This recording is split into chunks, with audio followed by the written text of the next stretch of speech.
फिर्यादी रेखा कैलास चौधरी वय 38 व्यवसाय नोकरी राहणार अंबिका रेसिडेन्सी कोटणीस नगर विजापूर रोड सोलापूर या ओम डायग्नोस्टिक सोलापूर येथे नोकरी करतात। त्यांचे पती कैलास चौधरी हे जलसंपदा विभागात नोकरीस आहेत।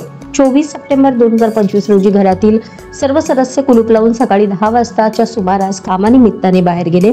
त्यांचा मुलगा सर्वेश हा सायंकाळी 5:30च्या सुमारास घरी परत आला तेव्हा घराचे कुलूप तोडून घरातील सुमारे 4.5 तोळे वजनाचे 2,47,000 रुपये किमतीचे दागिने अज्ञात चोरट्यांनी चोरल्याचे निदर्शनास आले।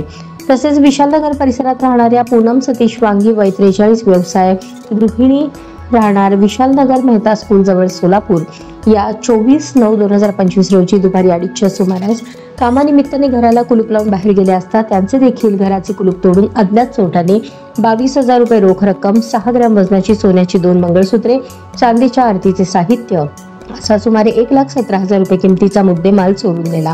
नमूद घटनांबाबत विजापूर नाका पोलीस स्टेशन येथे भारतीय न्याय संहिता 2023 कलम 331, 305, 305 प्रमाणे गुन्हा दाखल करण्यात आला होता।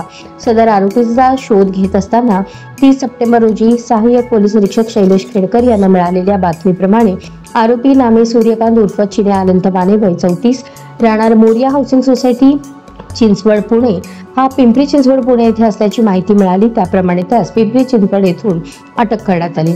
4 ऑक्टोबर रोजी सहाय्यक पोलीस निरीक्षक शैलेश खेडके यांना गुन्ह्यातील दुसरा आरोपी राम उर्फ रामजाने लक्ष्मण क्षीरसागर वय 35 राहणार वाघोली तालुका कळंब जिल्हा धाराशिव यास गुन्ह्याच्या तपासात अटक करण्यात आली। तपासात आरोपींकडून सुमारे 3 तोळे सोन्याचे दागिने, 62 तोळे चांदीचे दागिने, वस्तू आणि गुन्हा करण्याकामी वापरलेली एक मोटरसायकल असा एकूण 3,15,200 रुपये किमतीचा मुद्देमाल हस्तगत करण्यात आला। सदर दोन्ही आरोपितांना न्यायालयीन कोठडी मंजूर केल्यानंतर आरोपींनी वकिलामार्फत न्यायालयात जामिनासाठी रितसर अर्ज दाखल केला। गुन्ह्याचे तपास अधिकारी शैलेश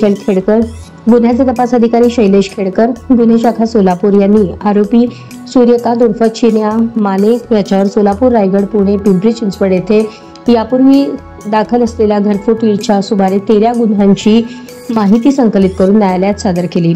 राम उर्फ रामजाने लक्ष्मण क्षीरसागर याच्यावर देखील सोलापूर, पुणे येथे यापूर्वी असलेल्या घरफोडीच्या 7 गुन्ह्यांची माहिती संकलित करून सादर केली। आरोपी सूर्यकांत अनंत माने याने चोरी केलेल्या दागिन्यांपैकी काही दागिने त्याचा मोठा भाऊ चंद्या उर्फ चंद्रकांत अनंत माने राहणार पिंपरी चिंचवड पुणे याच्याकडे दिले असल्याचे तपासात सांगितले। चंद्या माने हा देखील रेकॉर्डवरील सराईत गुन्हेगार असून त्याच्यावर देखील घरफोडी, जबरी चोरीचे यापूर्वी पुणे, सातारा, सोलापूर, पिंपरी चिंचवड येथे सुमारे 28 गुन्हे दाखल आहेत। चंद्या माने हा आरोपी राम उर्फ रामजाने क्षीरसागर याचा त्यातील काही गुन्ह्यात साथीदार असल्याचे सांगून त्याच्याकडून उर्वरित गुन्ह्यांचा मुद्देमाल हस्तगत करावयाचा आहे अशी माहिती न्यायालयात सादर केली। मिळवलेल्या सर्व माहितीच्या अनुषंगाने आरोपीस जामीन नाकारण्यात यावा असे तपास अधिकारी यांचे म्हणणे होते।